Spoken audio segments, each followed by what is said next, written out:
In this video, we're going to be talking about how to fix your Fulton banking application not working. Well, there are a couple of ways you can troubleshoot it and go ahead and fix it. So the first thing you want to check on is check for any official announcements from Fulton Bank regarding scheduled maintenance or outages. This is normally done on their site.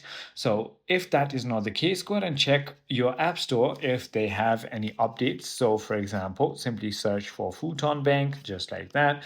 And then if there is an update, there's going to be a little blue update button where it is said open. If that is not the case, try to go ahead and uninstall the application and reinstall it back into your device. If that doesn't work, try checking your internet connection, because when you don't have a stable, strong internet connection, you could be having this problem.